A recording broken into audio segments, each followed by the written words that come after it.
All right, guys, welcome back to Full Circle with Joyce. Thank you again for your company and for joining me this morning. And let me just give some shout outs over here. I have Iman James on Asema Asubuya Leo Narosha Milka Wanjiru. Okay, thank you for that. Charles Kafu Kafu, you say you're watching us from Karatina. Jeffrey Oindi, you're watching us from Kangemi. Joseph Amayuku, tuned in from Kitengela. And Nduta Nguri, you're watching from Ruaka. Esther Thathi from Narok. Isaac Washira, tuned in from Tasia. I also have Nyathi Afilo Reformed, you're watching from County 001.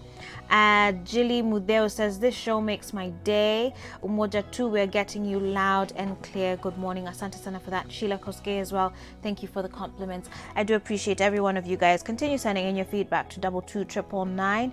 And you can also reach me on our social media platforms on Facebook and Twitter at Switch TV Kenya and on Instagram at Switch TV KE. Now, we're going to switch gears just a little bit now and talk to my next guest. He goes by the name HAROUN RISA, and he's an author and a scriptwriter, an actor as well. And it's good to have you here on the show. Asante sana. He's written a book, a young guy with a very fat book, I have to say. That's good. Thank you. It's called Mombasa Raha, My Foot. Beyond the hotel gates, money silenced many.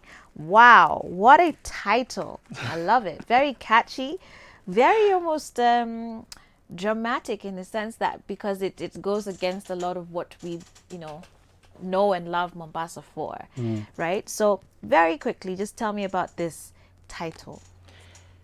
Mombasa Raha, My Foot is a fiction novel series that I started to primarily raise awareness against human trafficking and sex tourism in Kenya. Mostly because this is something that has really affected Kenyans quite at large. Right. And this is also something that I've, to some extent, witnessed. So from hearing You witnessed? Because I was going to ask you, how did you get involved in all of this? Well, I kind of witnessed it in a rather private part of life, but yeah. Okay. To some extent, I actually did. And from years of hearing the raw testimonies from people, it's kind of the scenario where you point the finger at yourself and you ask yourself, considering this is happening, what would you personally do about such a situation? Okay. So for me, I decided I'll start by even achieving something I've always wanted to achieve, and that's writing a novel. Okay. Because I've always wanted to be an author since childhood. All right. Well, it's a pretty chunky book, I'll tell you that. I mean, you did good. But just to put this conversation in context, right? Because you're saying that this is to highlight the issue about sex trafficking and human trafficking here in Kenya, specifically at the coast. Yeah. So on page 8 of your book, then you have some statistics here. You say it is estimated that 30,000 Kenyan children are victims of the sex tourism industry. A UNICEF-supported 2006 survey on sex tourism along the Kenyan coast reported that between 2,000 and 3,000 girls worked year-round as commercial sex workers, and nearly half of them started as young as age 12 or 13 years. And that actually is by UNICEF. Yes, those are statistics that I started to do research on. I found statistics from UNICEF, the Walk Free movement, and even people who had talked about the issue, like a lady called Naomi Conrad. It was a DW interview that I found online. And while looking at all these statistics, that's when I realized that I can use these statistics to be able to actually create a story.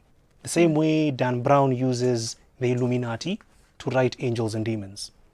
So for me, I decided to start Mombasa Raha, My Foot, which is a fiction novel series that I started. And currently I'm on the 5th novel, actually. Oh, okay, in this series. Yeah. Well, some other statistics here. This was by the U.S. State Department, 10 years ago, reported that Kenya is a source, transit, and destination country for men, women, and children trafficked for the purpose of forced labor and sexual exploitation. Kenyan children are trafficked within the country for domestic servitude, forced labor in agriculture, including on flower plantations, cattle herding in bars, and for commercial sex exploitation, including involvement in the coastal sex tourism industry. And I mean, the statistics continue, but this is actually being termed an industry, a coastal sex tourism industry. Yeah. Right? And we've, of course, used the term Mombasa Raha just to, I guess, maybe in many ways now we haven't known the extent to which that term is actually relating. But I don't know if you're aware of what sort of the government is doing right now. Have you been able to share your findings in this work that you're doing with any government bodies or any regulatory agencies?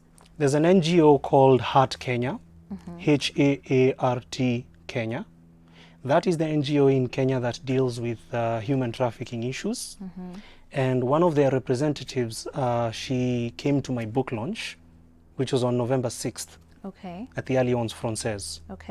And she also talked about how human trafficking has really affected Kenyans. She gave a lot of information, and this is the NGO that I've started working with. All right. Because I also dropped a copy of Mombasa Raha My Foot to them. Okay. Because it's not just going to be novels only. Mombasa Raha My Foot will also be adapted into film, starting with the first novel. Well, that's the thing, though, that I want to ask you about, though, because this is based on real statistics, real facts, and they're not good ones, right? These are Chilling, damning statistics about our children being put in an industry where there are apparently people who just come into this country particularly for that purpose.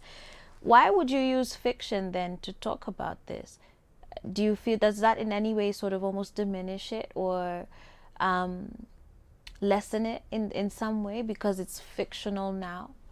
Well, from one thing I learned from even authors, even fellow authors from online mostly, is that there's a way fiction tells the truth better than a lot of things, even journalists. There's an author from abroad who actually told me that fiction tells the truth better than a lot of things. So there are some things that you actually get to learn by watching fictional stuff. Yeah. And I also have always wanted to be an author since I was a kid. Yeah. And my compositions in school were the reason why a lot of teachers would have a lot of questions. You know, they'd be like, "Huyu kijana andiki kama mtoto." They would say that mostly, you know. And there's even a point where my parent was called to school to explain what TV shows I watch at home. Wow. Because the compositions, well, teachers couldn't mark them. Okay. Yeah, you'd find like 32 and 34 have been erased and 36 has been added. Yeah. So when I started with Mombasa Raha My Foot, you know, I just looked at the aspect of Mombasa Raha, the fun and excitement that people have once they go to Mombasa. So I decided, okay, the aspect of sex tourism and human trafficking goes against Mombasa Raha. Yeah. Hence the title, Mombasa Raha My Foot. Right. So who are you targeting with the writing of this book? What would you like people to take away from it as they read it? The one thing that I'd like people to learn is that we have generations to take care of. And the child isn't always wrong and the parent isn't always right. So with matters concerning our future generations, we should be role models.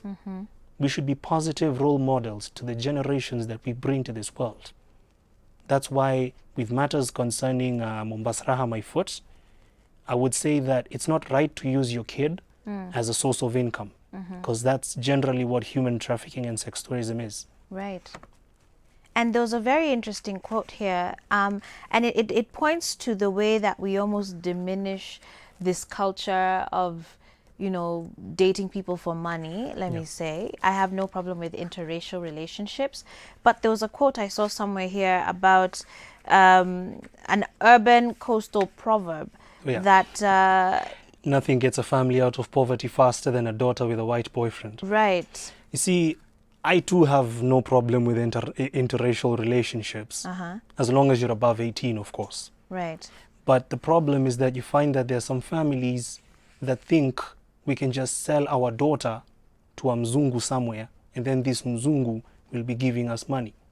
There are families that do that in the coast, and that's messed up if you ask me, because this daughter deserves to grow up, deserves to actually achieve whatever dreams that this daughter, or in some cases son, has. Yeah.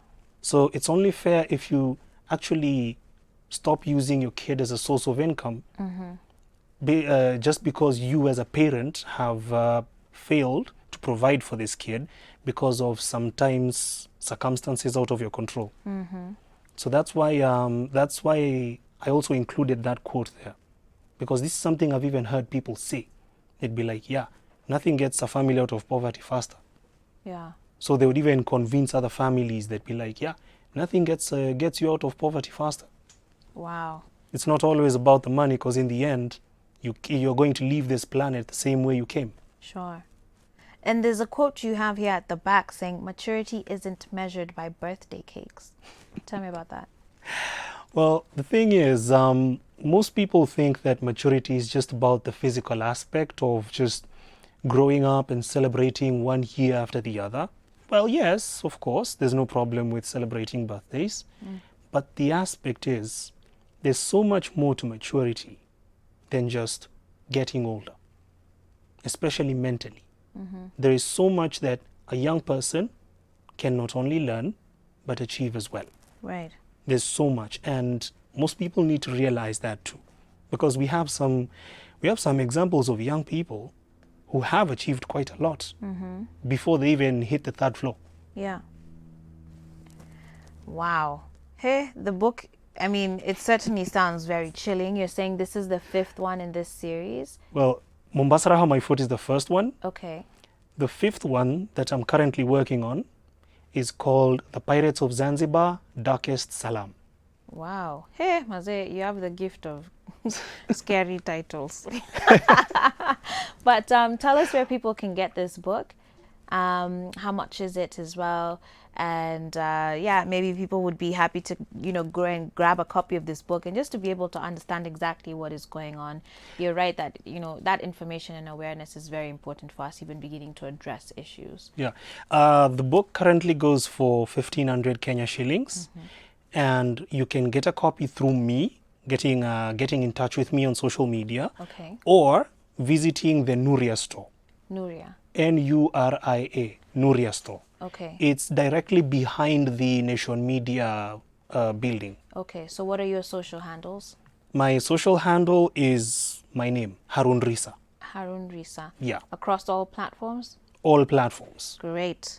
Yeah. All right, HAROUN, thank you so much for coming through. Thank you for this copy too. Okay. Again, I've been talking to HAROUN RISA, who's the author of Mombasa Raha, My Foot. Behind the Hotel Gates, Money Silenced Many. It's a fiction novel about sex trafficking and human trafficking at the Kenyan coast. Do go out, follow his platforms, and get yourself a copy for 1,500 bob. Asante sana. Thank you. All right, guys, we're going to get ready for our final segment for the day. And I have another author coming onto studio, and his book is titled A Better Tomorrow. Stay tuned.